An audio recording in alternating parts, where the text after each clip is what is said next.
Good evening, everyone. Jay Owens, Superintendent, Indian River School District, and thank you for being here this evening. It's nice to see such a large crowd with interest in our school district. Couple housekeeping items first. We've got a live stream happening, so I want to make sure our tech crew over to my right is good to go and I can continue moving forward. We are going to have the chat option available. We do ask that we refrain from the chat until we get through the presentation for those of you viewing online. For those of you that are here with us in person, we will give you an opportunity to ask questions, so we'll get to that at the end. I want to make sure we answer all questions. We're hopeful that a lot of the information that we cover in the presentation will help to answer many of your questions, but we certainly want to answer before you leave this evening.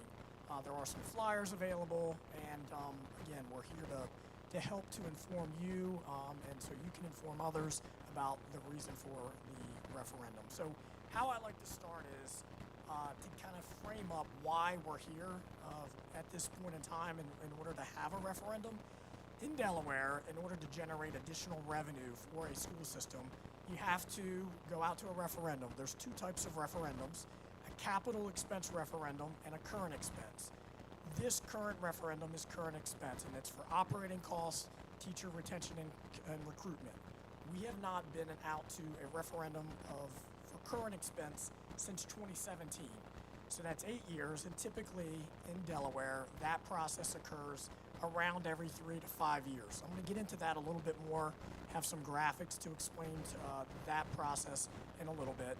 There has been confusion with regard to a capital expense referendum. We did have a capital expense referendum in 2020. That is by name for capital projects, and we built a new high school. It's almost done. It'll be done in the fall of next year, so we are extremely excited about that project. But those funds are separate and they go towards that project. The funds are stable right now, and we're on track. We've been very fiscally responsible with that project, so we are excited.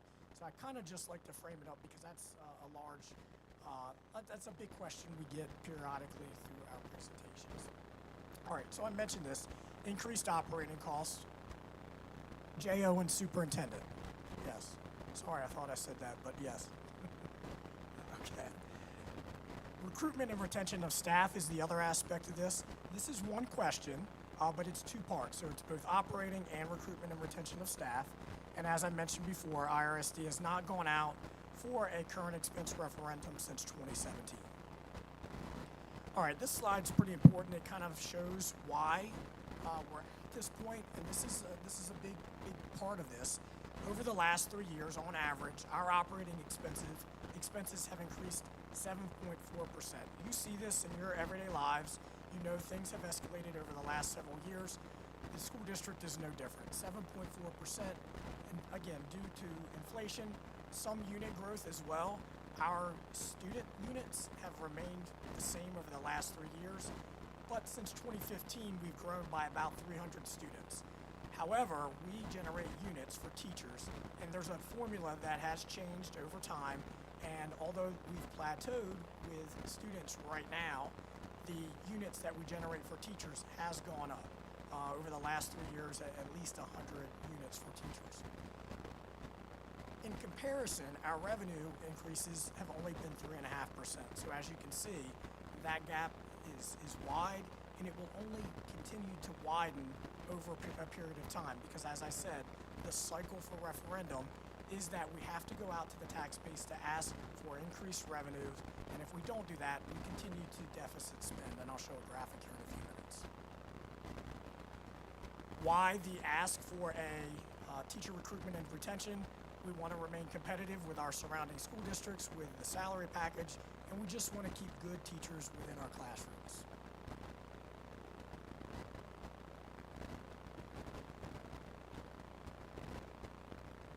Again, I talked about that first bullet. That third bullet is important as well. Staff reductions will need to occur. Before the referendum, we are looking at consolidation of both staffing positions, and after referendum, we will continue to look at that. If the referendum doesn't pass, we'll have to look at that more deeply.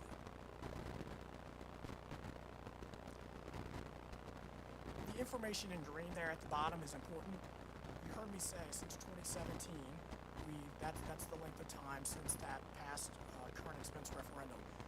We have been able to extend that beyond that 5-year mark, in large part due to one, fiscal responsibility, but also COVID-19 provided us with ESSER fund, federal funding. That funding has allowed us to extend out a couple years further than we typically would. So this ask likely would have happened 2 years prior, but we were able to extend that funding, and that funding was for some to staffing, some to HVAC systems, before and after school programs, interventions for students after COVID. So that helped us to extend the life from 2017 until now. These are just a few bullets that that I wanted to share of cost-saving measures. The one up there, you'll see the ESCO project. That's an energy savings initiative that we entered into several years ago. That has helped us to look at our footprints of each of our buildings and across our campuses from Selbyville all the way up through, obviously, Ocean View into Millsboro and Georgetown. It looks at things like our light bulbs, our HVAC systems, our fans, our operating system behind the scenes. What temperature should we be operating at? When is a system off? And that helps to generate just good energy efficiency, which then allows us to receive additional fundings, rebates, etc. And smaller things like moving from Zoom, which we all became familiar with during the COVID process, to switch to Teams. It's still a good product, but that saved us around $40,000. So again, a small implemented initiative, but you can see just some cost savings measures that we've gone through over the last couple of years. Why do we do this? So our district has been well respected for many, many years, and this is some bullet points that I just wanted to remind the community of why our schools are so great and why we want them to continue to provide an excellent product to our students. I won't read these to you, but a few highlights here. You're standing in Lord Baltimore. They are a Blue Ribbon recipient. Just up the road, Selbyville Middle School was a Blue Ribbon recipient. I believe they're our most recent schools. SDSA recently received a Blue Ribbon. Those are national awards. Those aren't awards that come easily, and our district has received several over the last few years, and we're just very proud of that. Our staff consistently wins state and national awards. Our students. Just today I learned that our unified basketball team will be playing in the state championship next Sunday. State football championships. Year after year, we have top-notch students. Robotics, students going to national competitions. All those things are what make our schools great. I tell people all the time, and I've got kids in our school too. So I've got twins in 5th grade, John and Clayton, and I've got a son in 8th grade at Selbyville Middle School. And I can tell you, it's important it's important what's going on in our classrooms. The instruction is job number one, but they get excited about the things that are happening after school, before school, on the weekends. Those are the clubs they're a part of. Athletics, arts, band, etc. All those things are highly regarded in our schools, and those don't happen without amazing teachers and amazing staff, and we want to continue to be able to operate at that level. I thought this was important to show specifically the caliber of students once they get to our high schools. It starts here at our elementary level, but as they move up through our system. Last year at Indian River High School, $8.8 million in scholarships for our students. At Sussex Central, our sister school up in Georgetown, Millsboro area, $5.68 million, and these are just some of the colleges and universities they were able to get into. I could easily have a slide here that shows students going into the military. Every year, year after year, students are electing to go into the military. Trade schools, many of our students are in our CTE. We have many pathways at our 2 high schools. They earn certifications, can move into trades. Nursing, we have an educator rising pathway. So all things that students are able to matriculate through to prepare them for college or the workforce after they leave our schools. All right, I'm gonna skip this one because this slide I think does a little bit better job. But you heard me talk about that 2017 referendum. Prior to that, we were here. we were in the same spot we're in now, similar. We were deficit spending, and you through your financial outlook, you determine a couple years out when you're going to need to go to referendum. And we've been saying that. Our finance committee, our community budget oversight committee has been monitoring and seeing we're getting close to we're tapping into that reserve. And then 2 years ago, we started into the deficit spending, that yellow phase. So that was down here in the years leading up to the 2017 referendum. We knew we had to go out. We went out. We weren't successful on the first referendum. We came back out to the public and we were successful. And what that does, it puts you into the surplus phase, that green area. And that's where we tried to stay for as long as possible, fiscal stewardship. And I talked about that, that federal spending, that extended that life from that 2017 until we are now. But a couple years ago, we started dipping back into that deficit spending area. That's part of the natural cycle of school funding here in Delaware, and we continue into that, and we will continue until we were able to pass a referendum and get that surplus back to where we want it to be. So hopefully we're able to be successful. We'll be back up in this green, the surplus area, and our hope is based on the package that we're presenting through this referendum process, that puts us out several years down the road. Now, I sometimes get asked, could that look differently than what you're asking now? Of course it could. In fact, I was at an event recently with the Appoquinimink School District Superintendent, and he shared, we go every 3 years. We go out to referendum every 3 years. We make that part of our system, and that's just how we operate. And I said that's nice in some ways where you are going to come back out and you can plan for that referendum every 3 years. But historically in our district, we have waited until we need a referendum. We wait till we get to the point where we've got to ask our community to extend it as far as possible. Quite frankly, I don't know if our community wants us coming out every 3 years in this ask. This is a big ask, and so that's why the package is presented the way that it is, to hopefully extend us out well into the future. Per pupil expenditures, as you can see here, 19,000, and we wanted to show a comparison with where we are with the other school districts in our county.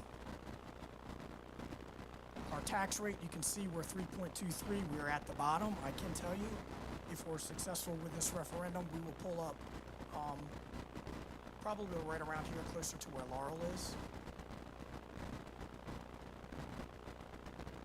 Current expense, you can see these are the revenue generating sources. Current expense is the one that is impacted by the referendum, but you can see our current rate, our debt service rate, tuition, and minor cap for a total of 3.23.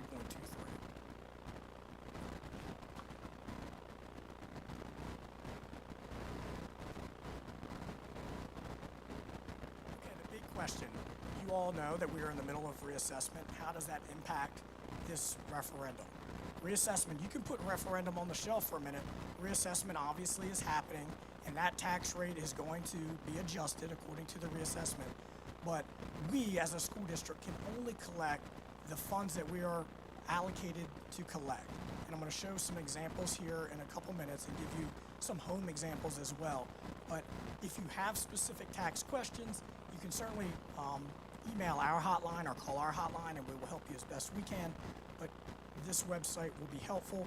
Just recently, they released a tax calculator where you can plug in your reassessed value, and it will give you a range, a low end and a high end, of where you could anticipate your taxes. Now, that is not inclusive of what the referendum would include. We're working on that on our end, a calculator from the school district that will show what based on that information, what we believe your range would be post-referendum. Again, we're here for reassessment because we've not been reassessed in this area since 1974. There was a lawsuit. The lawsuit said move forward with reassessment. That's where we are now. We talked about that first bullet. The referendum is outside of our reassessment. So we set our referendum ask, and the reassessment does not impact that. As we've seen, the reassessment process is indeed revenue neutral. Some folks go up, some folks stay the same, some folks will actually drop because it's that revenue neutrality across the board throughout the county, including Indian River school districts. And that sub-bullet there, tax rates must be adjusted so that school districts collect the same amount as they did prior to reassessment. I'm going to have some graphics here in a second to help illustrate that. There's been some confusion with this bullet. Residents will not be taxed at the current rates for their reassessed properties. So again, that rate has to be adjusted to accordingly. So we only bring in what we previously were allowed to bring in through that 2017 referendum, or if this referendum is successful, the $22 million on that ask. I want to draw your attention to this. This is pretty new. In a reassessment year, school districts can tax up to 10% through board approval on taxes, delinquencies, etc., just during a reassessment year. Our board had a discussion last board meeting that it's somewhat disingenuous if we were to tax our taxpayers if we are successful with this referendum. We don't want a successful referendum and then the board to come back and say, we're going to tax you 10% more. So they had a very good discussion last board meeting and voted. If this referendum passes, we would not collect that 10%. So if it doesn't, that certainly would be a discussion, that would be a board discussion. And I do want to mention, I didn't open up with that, but we do have a couple board members here, 3 board members. Mr. Mark Steele, welcome. Mrs. Kim Taylor, and Mr. Derek Cathell are here with us as well. So thank you, board members, for being here. So that is the board decision that was made, and quite frankly, I think that was a positive one at the last board meeting. Okay, so this, I'll take some time on this slide because this was here, but talks about that process that I just discussed. The district is projected to collect $46 million at that current rate. The taxable assessed value is $1.96 billion. That's 1974 values. The district's current expense tax rate is 2.35 per $100 of assessed value. Fast forward to 2025, after that reassessment has occurred. This is assuming there's no growth during that period, and we would still collect that $46 million. The taxable assessed value, though, now is from that 1.96, it's $40 billion based on those new values. Staying revenue neutral, which I talked about at the previous slides, pending school board's decisions, obviously, the district's current expense rate would be lowered to that 0.1152 per $100 of assessed value. So we can't tax at that 2.35. The rate has to drop in order to collect the same amount that we would have before, regardless of the assessment value. All right, 3 examples of homes. And again, these are 3 examples, and we use the 24,000 rate. It could be anything, obviously, and you know what yours is if you've received your paperwork. But home 1, 24,000 from 1974 values. The current expense, the new value, 490,000. That's the 2023 rate. The current expense property rate, taxes, 564. They remain the same, 564. In that scenario, that home. House 2, 24,000, again, 1974 values. Reassessment puts them at 780. Their current expense taxes, 564. 2024, again, stays the same based on the rate that has to be adjusted. Their new rate with this reassessment would jump up to 898. And then the final home, home 3, 24,000 to 200,000. You can see theirs declined substantially, 564 to 230.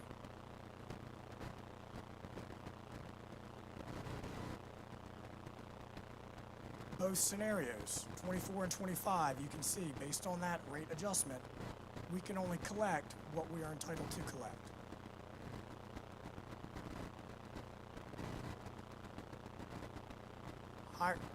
Higher value homes that were previously underassessed will see a tax increase. Lower valued homes, overassessed, they'll get some tax relief.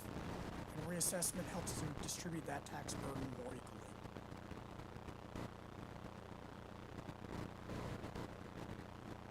Again, There's a calculator on the tax website. I encourage everyone to go to that to kind of see where their range would be, and you can compare to your tax bill. If you don't remember it from last year, there's a link there as well. There are assistance programs, tax assistance programs. People don't know about these. Senior citizens, disabled residents, low-income families. Again, you can apply. I believe it's a $500 value. And again, those are on the Sussex County website, tax assistance programs, and we're happy to assist anyone that might need some assistance with that as well. But these aren't widely known, so please be aware and share as you feel appropriate.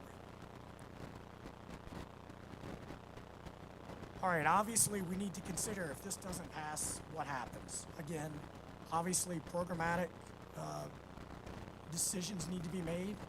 Back in 2017, we were looking at middle school sports, arts, those types of things that I talked about that students are really involved with. Those programs will need to be looked at. Staffing would be a major consideration as well. But the main thing I want to point out here, though, deficit spending continues as operating expenses outpace the district. So that's that graphic that I showed you. That doesn't go away, again, without the referendum. So that deficit spending continues to occur without that revenue generated through a referendum. All right, the overall impact. Remember, two parts there. Operating expenses at 65.97 cents. That's $12.2 million. The staff recruitment and retention, 55 at $10.2 million, for a total of $22.5 million. And those reflect cents per $100 of assessed value we talked about a little earlier. All right, these are averages, but based on our projections, that's roughly $289 per year for the average household, $24 per month. And again, that's pre-assessment, but that value would remain the same once that ratio is adjusted for reassessment.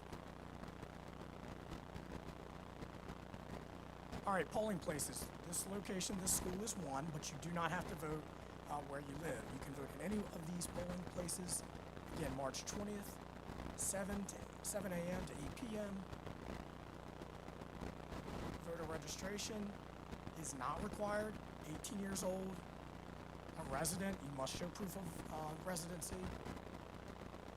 Again, you can vote at any of those polling places. Absentee ballots are available. You can see some deadlines here. Someone asked me about that earlier today. Make sure you contact the website to get an absentee ballot, and we can assist with that if you need it. This is the official ballot with the legal language from the Department of Elections. That's what it'll look like. And again, it's one question. And that's it. So I zipped through that really quickly. I wanted to make sure we had time for questions. And we will take questions. I want to also share our district website has a lot of information. This slide presentation is there. There are videos available. Some folks, the videos help to understand a little better. Frequently asked questions, links, etc. All that information. So if you need more information, we're happy to answer directly. Also, we encourage you to share that website with your friends, family, immediate circle of folks to kind of help answer any questions. Our job here at the school district is just, we want to make sure you have all the information possible to make an informed decision. We want to assist with that as best we can. All right, so we'll turn the questions on the online stream, but Dan, we're going to take questions over here. If you do have questions, we ask you just line up over there at the podium, and we're happy to answer any questions you have. If you aren't comfortable in the crowd with questions, I'm going to hang around as long as I need to if you want to talk to me directly, but certainly if there's questions, you can ask at the podium. We have flyers available, they're outside, and postcards. Happy to share those as well.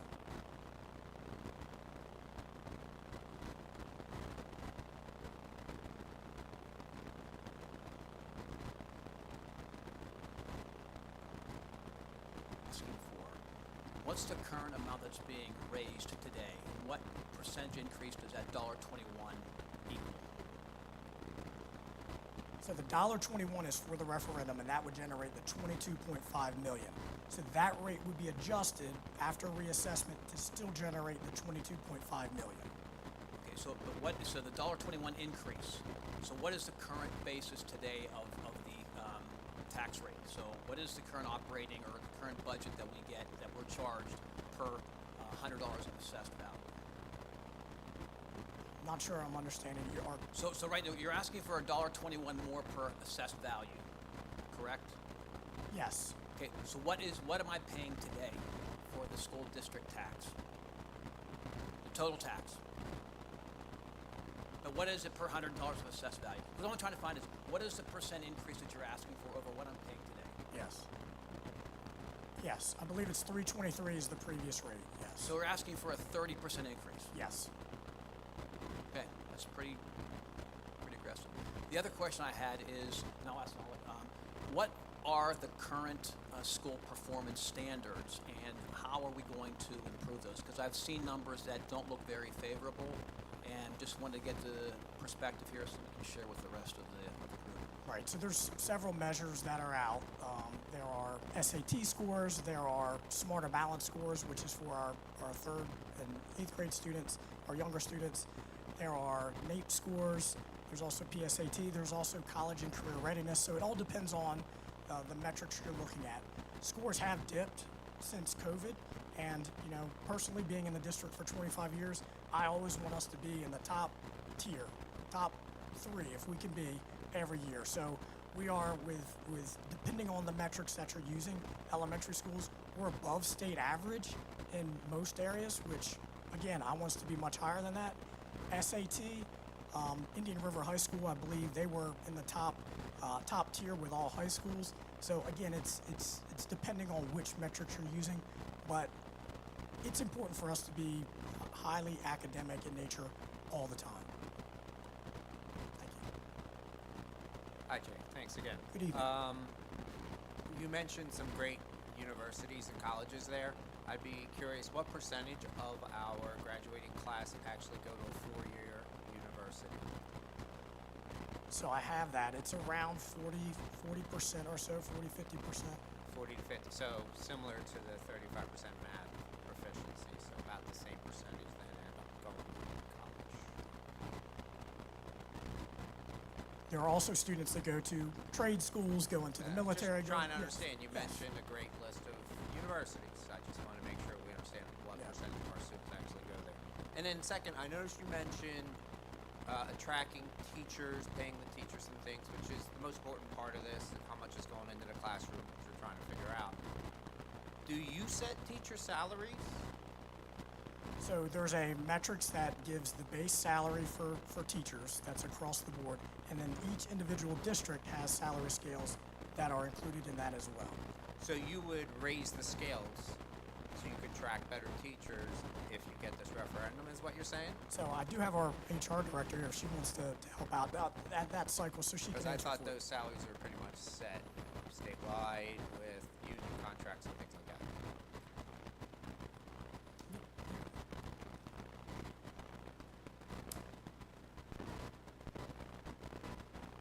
So in the state of Delaware, 60% of state employees' pay is paid by the state. The other 40% is negotiated locally.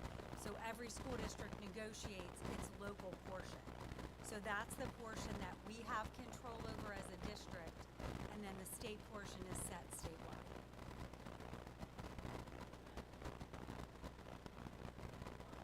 To attract better or more teachers or whatever. Correct. Being competitive. So you're planning on raising teacher salary as a result of this referendum? Correct. To be competitive. By the 30% or some other amount? No, Just not trying by to the help our 30%. teachers here. No. Not that much. No. You caught me off guard for a second. No, not that much.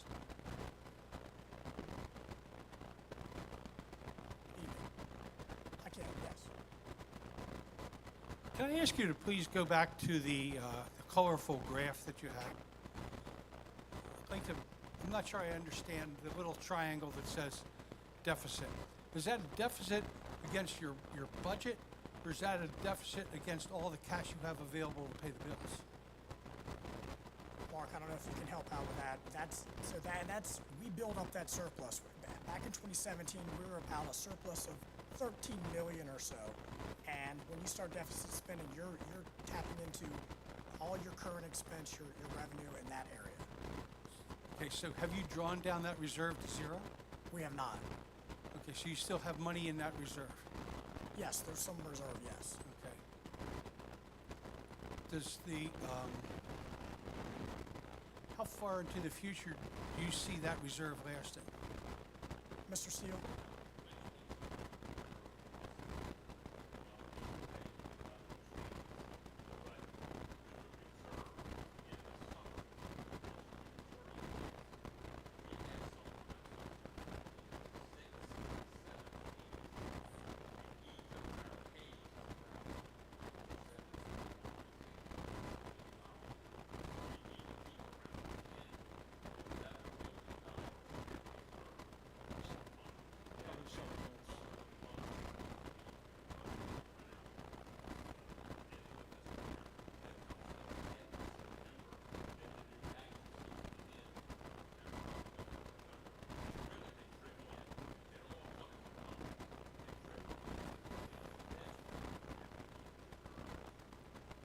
So about what balance is the reserve at right now?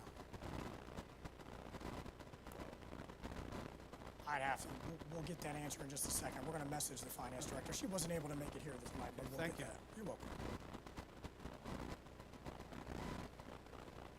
Hi, Hi. my name is Michelle Smith.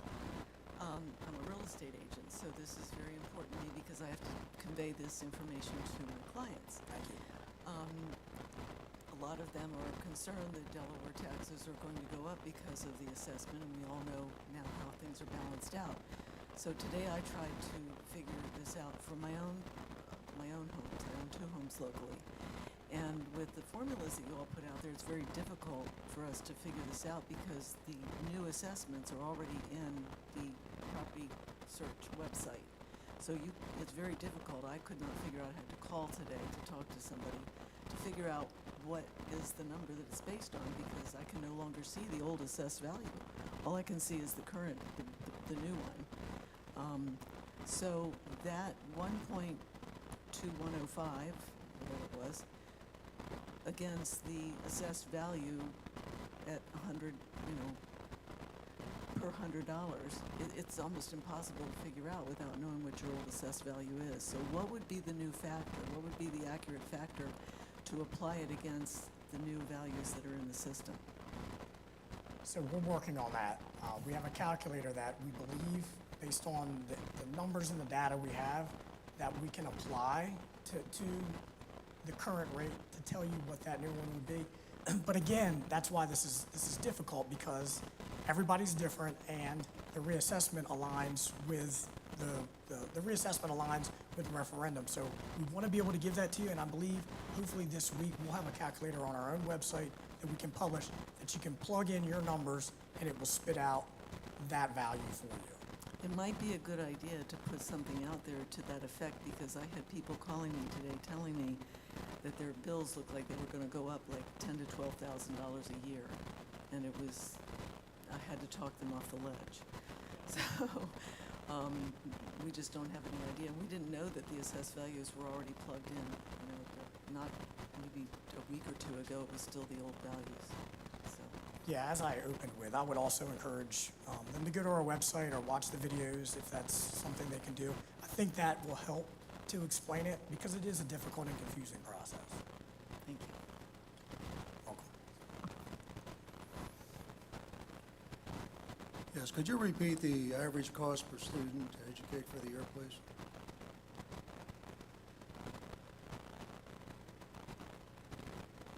$19,000. One of the sticking points of this last election was the number of people that have come into our country illegally. Do you have a citizenship requirement for the students that you teach? Now, public education students that are in our area, we teach. Okay. So you have a residency requirement, but you don't have a citizenship requirement. Do you have a handle on the number of people that might be involved in that? No, Okay, thank you. that's correct.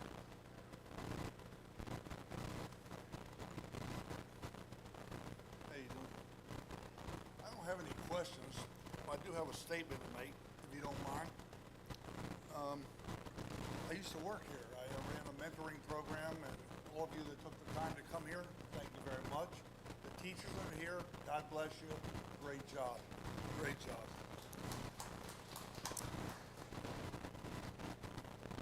Sussex County has 7 districts. We have 31,534 students. Just to give you an example of where I came from, not to brag about where I came from, our school system has, let's see what the wife wrote this down for me, 160,000 students. We only have one, let me see if I got this straight. Yeah, we have one superintendent, one assistant, one personal officer, a finance officer, facility monitor office, technology officer, and a special education officer. We here in Sussex County have 7 school districts with all of these people on the payroll. Just to give you an example, you were harping about the accomplishments of our students, which is always a very nice thing. Sussex County is 44% reading ability in the nation and 32% in math, just to give you an example. Cape has 19,000 students, Del Mar has 10,000, Indian River has 15,000, Woodbridge has 16,000, Laurel has 12, Milford has 12, Seaford has 14. 6 above the national average, 1 below the national average is Del Mar, just to give you an idea. So, per student, the ratio is, Cape Henlopen is $6,336 per student. Indian River is $10,799 per student, just to give you an example. So when we talk about cuts and what we're going to do, and when you need more money, et cetera, we have all these developments coming in, Shell Brothers, whoever, Bills, whatever, the Marshes, whatever, Ryan Homes, just one after another. Is anybody asking to fix the roads or the infrastructure or the school systems or anything like that? That's my question. Is anybody doing that? Of course not. But yet they just keep building and building and building and building. Most of these people in here are neighbors and friends. They don't have children here. We're retired people, are just people that retired here. We don't have kids. Not that I'm against kids. Like I said, I ran the mentoring program here in Lord Baltimore. I also worked at Carver. People that are familiar with the old Carver School, halls there and walk the streets. Anyway, yeah, I'm all for the kids, but come on. There's only so much blood in a turnip, right? What are you asking for? Well, how about all these new developers, when they start building, fix the schools, fix the roads, the infrastructure, etc. I think I can. My speech. Thank you. First off, I think your main point there was impact fees. So your first point was impact fees. Well, your main point there was impact fees. And the state has now allowed for our county to implement those fees. It's contingent upon passage of the county council. Our school district submitted a resolution back when that was first available, voted on by the board to say, we agree with impact fees. Please implement them. There's growth in our area. We would benefit. Our referendum could come down. We could use that funding for capital projects as well. So we're on board with that. Our finance director, she's not able to be here this evening. She spoke at the county council meeting. I've met with council members. So we will continue to push that initiative because I agree with you. I think impact fees are heavily needed in our district, and I think they could certainly benefit us. We do see the growth in our area. I'm from here. I've seen it as well, so I understand that. I would ask that you check the numbers. We are the largest school district in the county. We are right around 10,800 students, and that fluctuates, from year to year. So we are larger than all of ours, but we are the surrounding school district in the county. We are indeed the largest geographically in the state, so 360 square miles or so. And you see, we stretch, we're a big area. Sometimes we forget how big we are. So again, I agree with that impact fee and that we're growing from top to bottom, and we will continue to push that initiative. Good evening. I read a great article on a district in the north that decided to wait till the property assessments were done before, so they're delaying their referendum. What was your thought process on going forward? And since this calculator will only be out 2 weeks before, I don't know how many people will make it available to themselves, but can you explain why you didn't want to wait? Was it because, like some people in Bethany that haven't been assessed since 1974 are going to see a big increase when it comes to the property reassessment? And so you thought maybe get it in quick before they see even a bigger increase on property reassessment? No, that wasn't a consideration. The time is now. That's the true answer, is that we've been monitoring this for some time. And I wish it didn't line up with this. Frankly, we wouldn't have to have slides in around reassessment and talk about a calculator. I can stick to what's happening in our school district and the impact and why it's needed. So unfortunately, it aligned to be right now when our deficit spending is to the point where we really need to ask, and it's up to the tax base to make a decision, and we want you to be informed. But it doesn't go. I would like to. It doesn't go away. That deficit spending will continue to occur regardless of reassessment. So we will have to come back, whether it's this year or whether we look into next year. But that's our revenue generating cycle. So, thank you. And then the other question was, the ESSER funds were federal funds because of COVID? Yes. And you said those are gone, or okay. Yes. So can you get into the expenses that were reduced because of it? Obviously, we're not buying masks anymore, right? I hope not. And then just other expenses that you reduced. Did it include staffing as well, because you brought it on staff as well for COVID? Yeah. Celeste Bunning's our HR director, so she can help with that answer too. But yes, there was. It was broad, right? There was several iterations of that. So staffing was included, our operating, so HVAC systems, student services, those, just to name a few. But go ahead. Staffing was part of it. One of the things to help with the time when students weren't in school, to help with to get students caught up, we did hire additional staff under ESSER. We hired those staff in a temporary status so that when the ESSER funds were gone, we did not carry that staff on unless we could fund them. Also, substitutes, that cost is huge, and ESSER funds funded the substitutes during the COVID time. State of Delaware employees were given 2 10-day COVID days. If they got COVID, they were given 10 days that didn't go against their sick days, and they were given that 2 years in a row, so that people were sick, so we had additional substitutes. Also, about subs too, just one little bit of information about subs that probably people don't know. We have in the state of Delaware paid parental leave, which is a 12-week time period that the birth parent and the non-birth parent both get as a state of Delaware employee.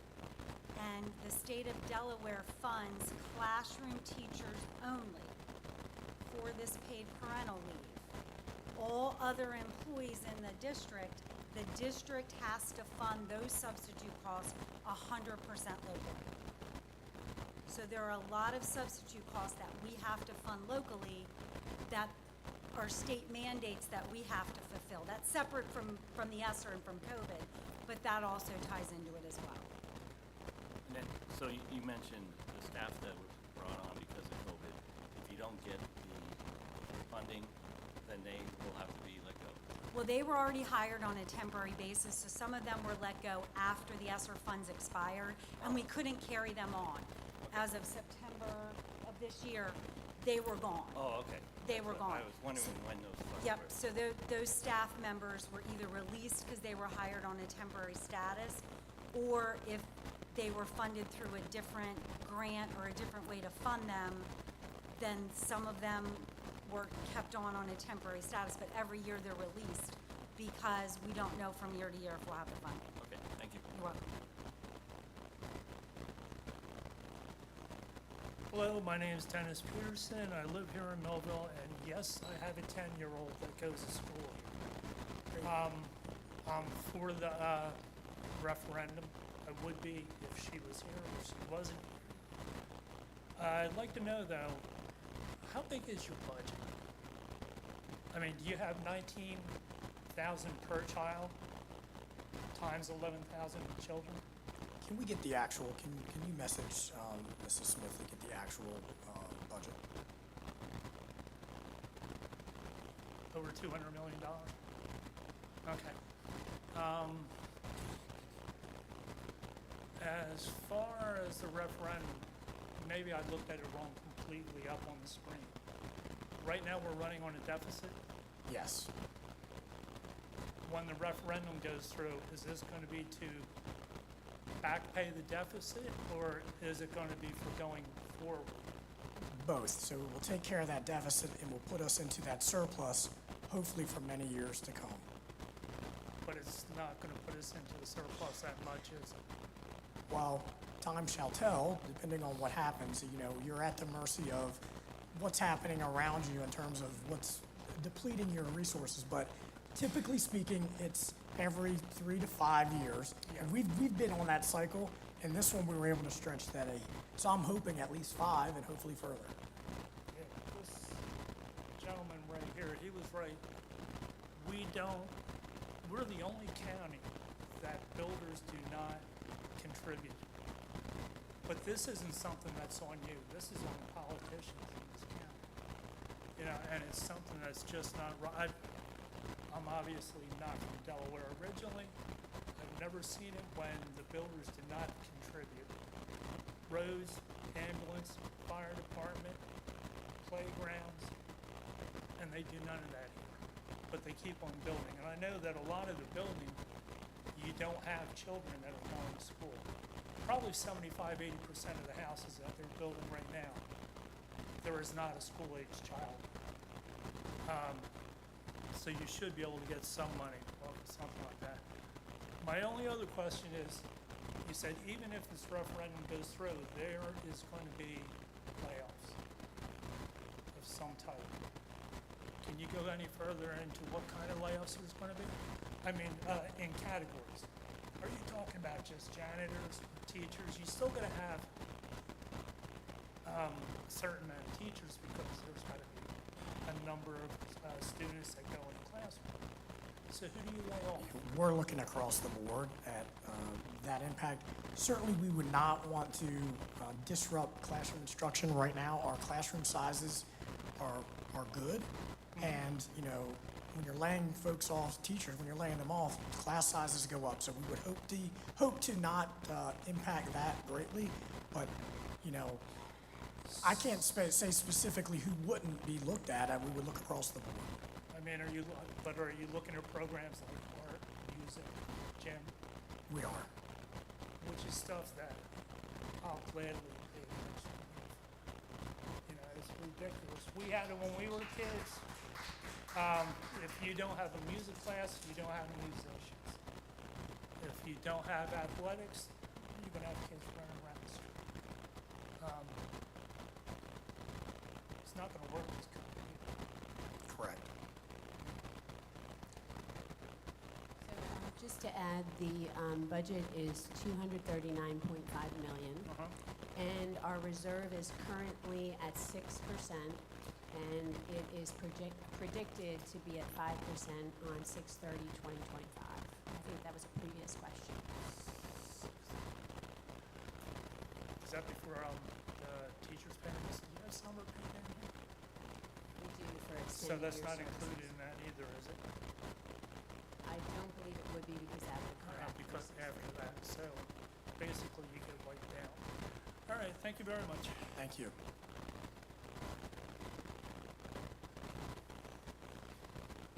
Hello, my name's Thomas. Just piggybacking off of the previous person, what percent of the workforce is expected to be terminated if this referendum does not pass? We have not put a percentage on that. Estimate? I can't put an estimate on that. Like 10% maybe? So,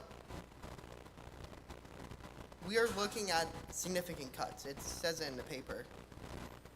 how significant of the cuts will it be compared to if this referendum were to pass? Is it like a massive percentage? Are we talking double digits? Are we talking single digits? Again, I can't put a percentage on it. I can tell you, if we can pass the referendum, it minimizes the impact that we would have to go any deeper than what we already would have to go. Okay. And for classroom sizes, are we expecting a magnitude of classroom sizes? Are we going from like, national average is like 20 something, right? Are we looking at like 30 kids per classroom? 31, like bigger numbers than? It would be impacted, and so yes, there's some ideal numbers, especially at the elementary level in those 20s. And again, that's a good class student to teacher ratio. We would not want to get up to the 30s, but you know, we've got to be able to pay those bills, so that would be looked at. Got it. And just on a federal level, are we looking at, so assuming that we stop getting grants for special education within the state, are we, is there a plan in motion, or is there a plan being thought of to handle that expenditure in some way, shape, or form? Or this is just something that we're not focusing on at The federal funding will continue, I mean, unless it's stopped at the federal level. So we get a large portion of funds for students with disabilities, so that would continue. The way our state operates now, there are certain fundings from the state as well. That funding will continue to trickle through. This is for our local revenues. Okay. That's all I had then. Thank you. Thank you. Mr. Steele.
Hi, my name is James Wheatley. I'm a secondary math specialist at the Indian River School District. If I could take 2 minutes just to make a quick statement. One of the things that we might have seen out there, and I've seen it on social media, one of the things that one of the things that I wanted to do was kind of inform the public and not try to sway their vote in any way, but so that everyone can make an educated decision.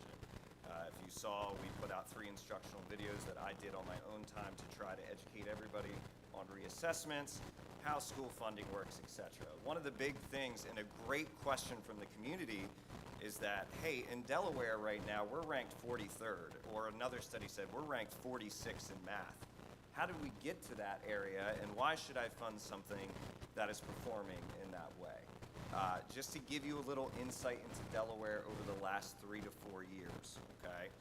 As Dr. Owen said, we are in a national teacher shortage, and we are not in a national teacher shortage for gym teachers, guys. We are in a national teacher shortage for our most important critical subject areas. Somebody's wearing a math t-shirt out there. Yes, I love that one. Just to let you know, in the state of Delaware, just for this year, in the year 2024, there were more than 35 open math positions in the state of Delaware when it started. Currently, right now, there are still 23 open math positions that have not been filled in the state of Delaware.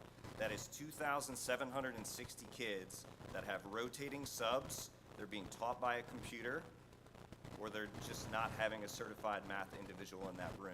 So when you see that Delaware went from 23rd in the nation, which was about the average, and all of a sudden we went down to the bottom, a lot of that is attributable to this lack of teachers, of certified good quality teachers. And guess what, guys? In Indian River, we have 0 open math positions. And it's because we have a lot of good contracts that are in place that really value our teachers and really push this in there. Just to give you some results on how we're different than the state of Delaware. In 4th grade, we are 3 percentage points above the state average in math. In 5th, we are 8 above. In 6th, we are 3 above. In 7th grade, we are 9 above. In 8th, we are 5 above. On the SAT for our district, we are 2% above. And hey, we still have areas that we need to work on. There are lots of places that we can work on. But I will tell you, we filled about 6 positions this year in the very beginning of the year. And if this referendum doesn't pass and positions get cut and people fall lower down on the totem pole, we will lose those new teachers. And I watch about 90 of them. They are good, and we cannot lose these people when we have these open positions. This is a hefty ask. As inflation has increased, costs increase, as you can see in everything, and it is expensive. And we understand if you can't make that sacrifice, but if you could make that sacrifice, we have a lot of good momentum going. If you know anything about education, it takes a while to get these changes where we're beating the state average in these areas, and we want to keep that momentum going. So please, if you would support, that would be great. So I just wanted to give a little insight onto how Delaware is doing and then show you how Indian River kind of compares to that, because I love math.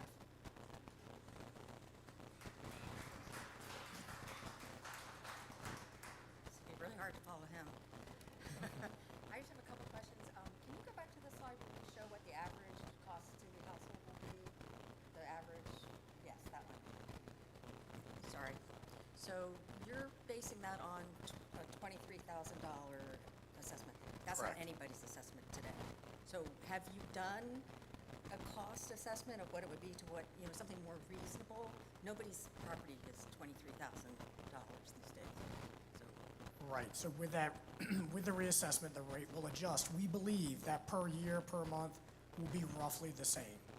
So if my property, which was maybe $40,000 from the 1974 assessment, is in the $600,000 range, you're telling me it's going to stay the same? It's all gonna be up to individual households, so obviously, that, I would use that calculator and we can. Where is the calculator? It's on the Sussex County website. So that's the property tax, that's the one on the property tax. It only gives you your total tax. It doesn't show you this specifically. It doesn't show me how this will affect my tax bill at all. Yes, our hope is when our calculator, we can release that this week. That'll be on our website. Okay, so you'll have one that we Yes, can look at? yes. Okay, that'll help, because I feel like this is disingenuous. It makes me feel like, because I see it on 23,000, that's just, nobody here's at 23,000. Oh, I see that in really tiny letters. Yeah, I see that. Right there. Yeah. So the other question I have, so all this new development, you keep saying that it has to be revenue neutral, or yes, right? You can't collect more than you did before. But is that neutral with even the new development? Doesn't that get factored in? Isn't there a growth projection for all of the new development that's being built? Right, so that 3.5%, that's on average over the last 3 years, what we've been able to generate, including the new development. So as folks build, that will still be in place, likely around that 3.5, but I can't tell you precisely. But that 7.5 is what our costs are, our operating costs. Okay, I don't know what the 3.5 and the 7.5. I must have not been paying attention. Math is not my subject. Sorry. Oh, the 7.4? Yes. No, that's your operating expenses. Revenue is Yes. increased by 3.5. Okay. So you're taking into account all the houses that are coming in. I mean, there are just tons of developments with hundreds of houses. That's not helping your base. It helps at 3.5% on average the last 3 years. And I don't know, I can't predict, but Okay. you know, the building is still occurring. But the on average 7.4 of expenses increase, that's there as well. And I don't see that going anywhere either. Okay. And then the last question I have, you said that the school board voted that they would not impose the 10% increase. Is that the school board for all of Sussex County, or is that just Indian Rivers? Just Okay, Indian so there's River. individual school boards, so, okay, Correct. so there's no outside pressure from the other school districts, that would be one of it. Okay, that makes better sense. Because your previous slides didn't say that, it didn't say that they had voted, I guess that was very No, we recent. just added that because it was just the last board meeting last week. Okay, good, all right, thank you. Thank you.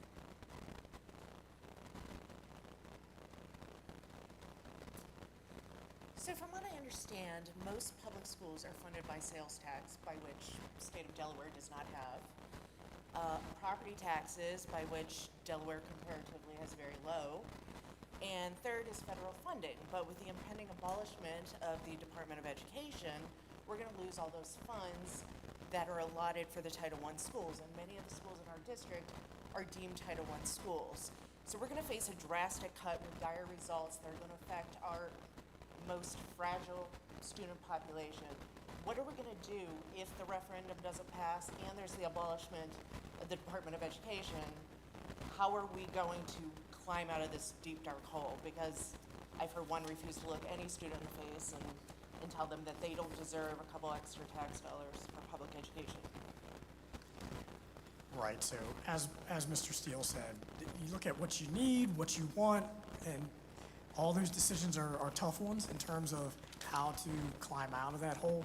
But if things are cut, that makes it even more difficult, to your point. Yeah, I guess, understandably, people are concerned about their taxes being raised. But again, we're not paying sales tax in this state. We have traditionally very low property taxes in comparison to all the surrounding states. We need to come up and fund these kids somehow. And somebody said, well, I'm retired, I don't have kids in the district, I shouldn't have to pay. Well, with all due, I don't yet collect Medicare, but at some point in my life I will, just like at some point in your life you benefited from the public education system as well. And I think it's just time to kind of spread that out and realize that these kids are worth investing in.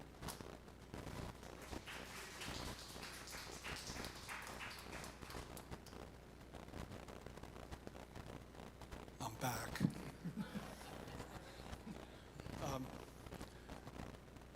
How many administrators are there in the district? I don't have an actual figure, but in terms of a school, we qualify for a principal, each school qualifies for a principal, and then through our unit count process, how many students are at that school, you generate assistant principals as well. And then you generate district office staff, so superintendent, assistant superintendent, HR, et cetera.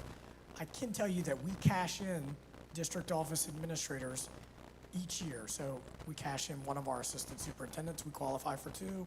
We cash in a director, I believe. We also cash in assistant principals each year, and we do also have to cash in some teachers, and that's to the point Mr. Steele made earlier. We have to give back $2 million, and to do that, we already give back positions that we had qualified for. So we don't hire on top of what we don't qualify for. In fact, we give some of those back. And I'm sure you see where I'm going with this. I'm wondering what the ratio is of students per administrator in our district, in the state, and then nationally, and then also the districts that seem to be able to meet their budgets well.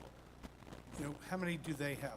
I'm trying to manipulate that in my mind, and I'm just wondering, do we have too many administrators? It sure seems like you need more teachers. Do we have too many administrators? What's taking that budget up? You see where I'm going. Right. So I can tell you the administrators are not hired more than what we qualified for. In fact, we're hired lower than that, and that's one of the larger areas that we look to give back first. So the schools are qualified for principals and assistant principals, and they just have, and some are less than what they qualify for. So that's your way of keeping that ratio, having more students per administrator. Yes. Okay, thanks.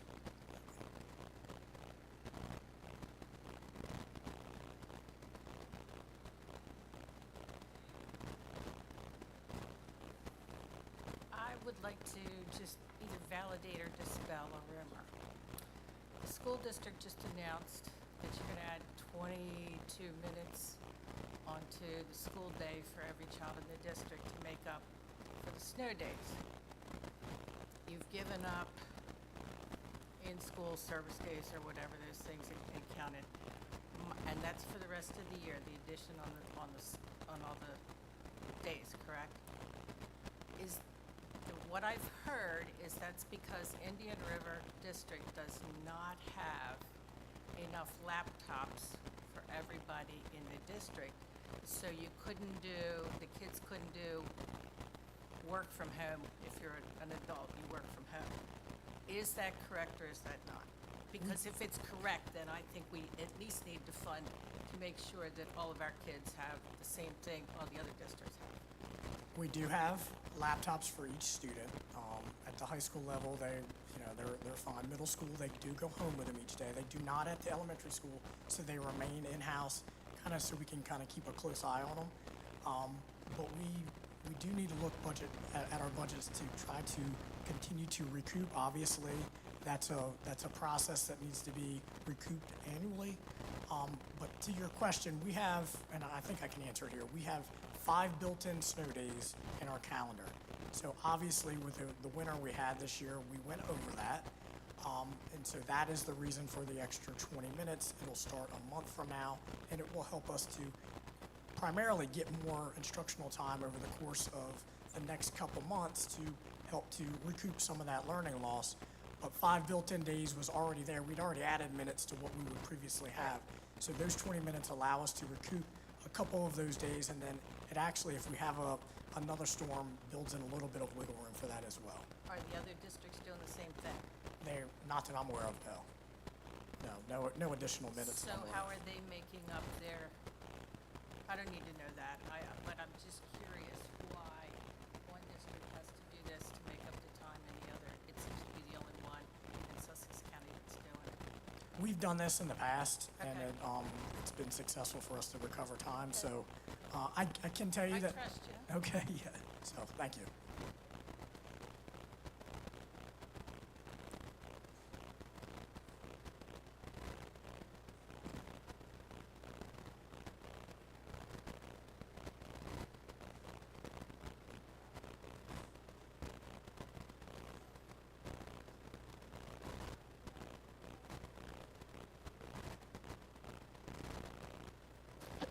And we try to speed that up here at our district. I don't know if you will recall, some of you that were with us during that COVID process, we sped up the amount of time from when kids were out, and we actually increased it more rapidly than I think a lot of school districts, but to get students back in. Being in front of a teacher is most important. One last question this is a perfect slide, but I first want to tell everybody, number one, I don't think anyone in here is against education. I think we all understand the value of it. I got to my point in life because of a good education. We want that for our kids in the school system. Also, for us property owners, a good school system is what helps increase your property value. So I just want to be out there honest. I'm all for education. Just some of the numbers just don't seem to be clicking with me. And I'll give you the one. So I think you mentioned that the budget this year was $239 million, roughly. The budget last year was roughly $214 million. So that's, again, by my math, and maybe the math guy can check me on this, but it's roughly about 11.6% increase. Why would we set an 11.6% increase in the budget when we know that we're getting revenue increases of roughly 3.5%? So we're almost 3x under what we're asking in terms of what we generate. So that's really my question. Why would we do that? So we don't have our finance director here, she's ill this evening. So I will get that answer for you. We can include that on our FAQ document. Happy to include that, but I don't want to give you misinformation, so I want to double check this and get that. And happy to take your name, number, Yep, we'll do it. and contact you directly too. We'll have to do that. And then the last question, for the guy who created the videos, by the way, they were awesome. I love them. Just one clarification. I think you mentioned that Sussex County is having a massive increase in population. I don't believe our student population has increased by very much. So just kind of want to kind of just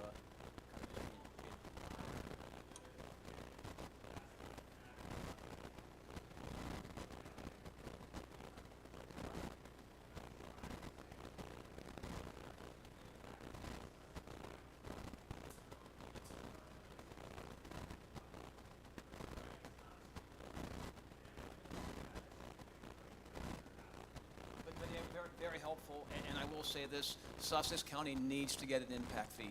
We have to have it. Everyone else is doing it. The builders are getting off scot-free, and yet we're the ones that are left holding the bag. So I would ask you to talk to your county council person. Doug Hudson is the guy in this area. Phone him, call him, tell him that we have to have impact fees, because my fear is that the builders are in the pockets of a lot of people, and at the end of the day here, we have to get this impact fee passed. Thank you. Yeah, I just wanted to reiterate that. So all these developments that are going up and down 54, that is part of our school district, correct? It is. Right, everybody agree with that? Yeah, so all the ones up and down Central Avenue, all the ones around Selbyville, those are all part of our school district, right? How about if we assess all the builders for $100 per house? They're building thousands of them. Is anybody taxing them, or anybody making sure they're paying their fair share, or putting electric in for our infrastructure, sewers, water? No, they just keep raising our taxes, et cetera, et cetera. Just real quick, the national average per student is $12,239. Indian River per student is $15,700, just to give you an idea.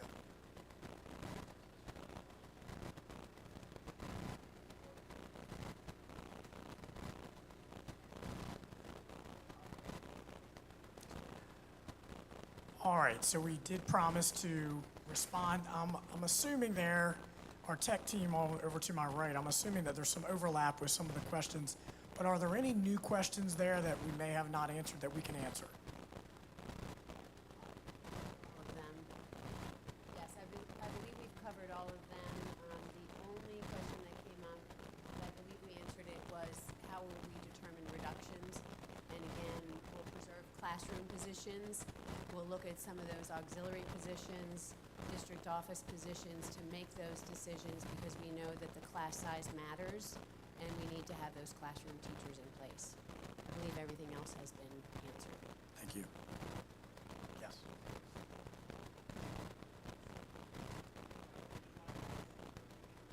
At the elementary level, at the lower grades, I believe third grade, K to 3, kindergarten to third grade, there's a cap there. It's 21 or 22. Now, we can, as a school board, apply for a waiver, and hopefully that would be granted if we have to go over that. But we try not to do that ever. Occasionally it happens where we have to have a waiver, but beyond that, the class sizes can grow. High schools can have 40 kids in a PE class.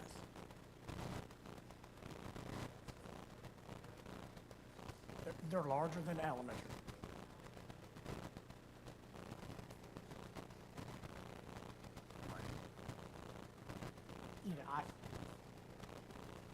Correct. It's still around 30, yes, depending on there is no state mandate. There is no state mandate.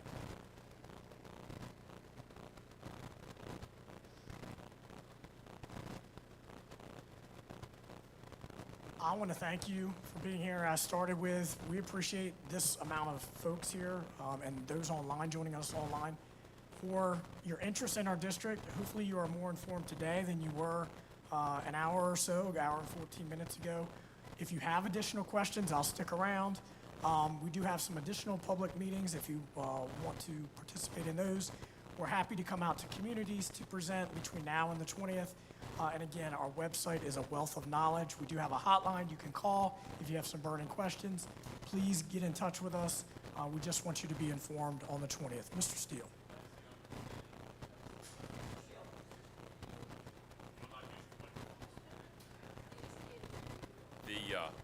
One thing I just did mine today. I'm gonna tell you how old I am. If you're a senior citizen and you haven't looked into the tax assistance programs, you need to do that. You know, if both your husband and wife are the co-owners of the property, if you're both 65 or older, you can get up to $500 off the tax bill. Where one person can get up to $250. I thought you had to have both, but it's not. One person can also qualify in a household. If you haven't done that or you want to talk to me when we. Yes, you do, and I think that's a 10-year residency now. And those are things that if you've been here for a long time will be can help chop that down some as well.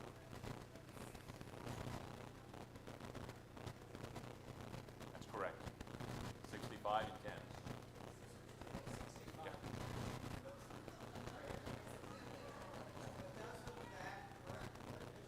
No. I believe the county picks that up. Yes, so we that still it recoup. does not affect us. That's correct. So if your school tax portion of your property tax bill, let's just say is $1,000, and you have a $500 tax relief, which means you only pay $500, well, the county will pick up the other $500. So is it county or state? I believe it's the county, but we do. I think so too. They pick it up, so we don't lose that money. We still would get that $1,000 to put toward schools.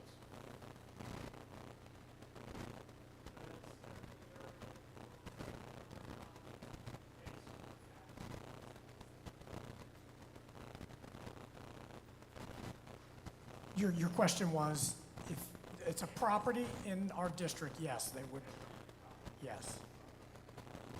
Yes.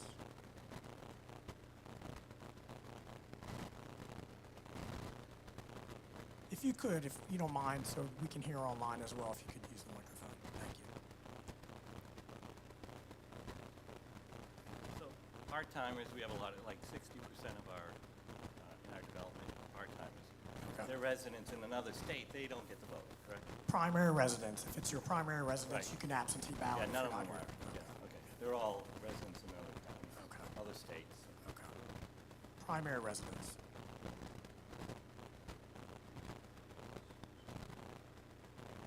The question was define resource officer. So a school resource officer, that we have, in our schools, we have constables in every building.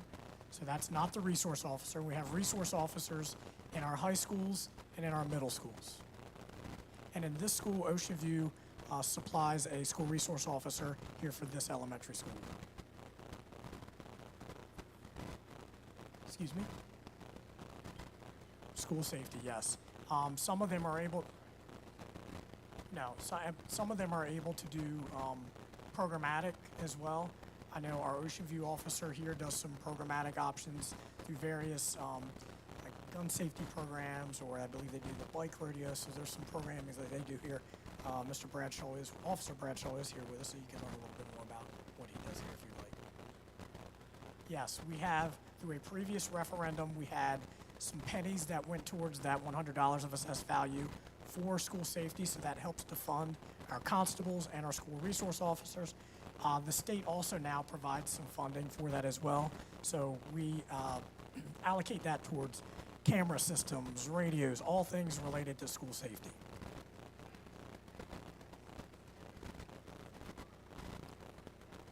Yes, that's correct. Yes.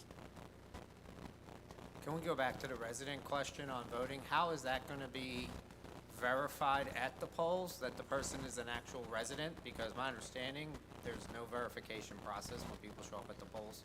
They have to show proof of residency, so an identification. What's that mean? Do they show up a piece of a mail and says? That's Department of Elections. I believe it's a driver's license, something official that would show proof of Because residency. they don't do that for general election, so why do they do that for the school board?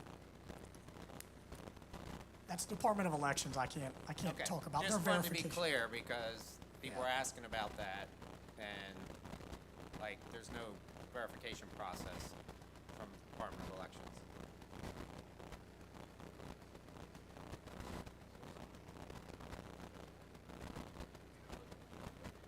Hi, Hi, my name is Mario Robles. Thank you for your time. thank you. Really appreciate you guys going through the slides. And,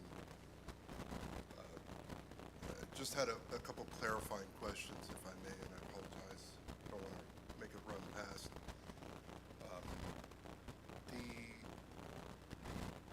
The reassessment, based off of what you've said, may change the current tax rate for property taxes by a minimal, negligible amount.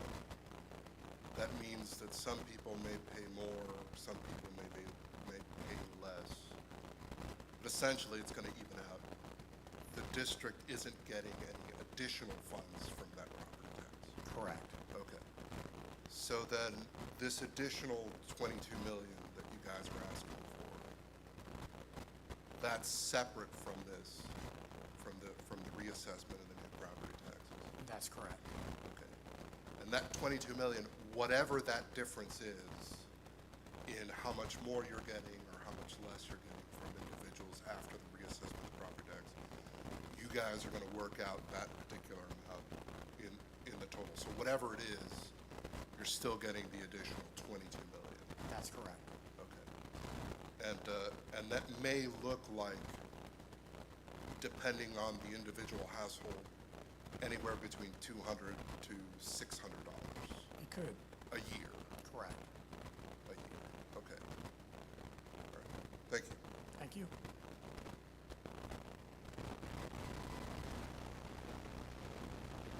Again, I thank you. We appreciate this many people being out this evening. If you have additional questions, I kind of gave you the resources. Certainly access our hotline if you need to, and I'll stick around for as long as I need to if you have additional questions. Thank you.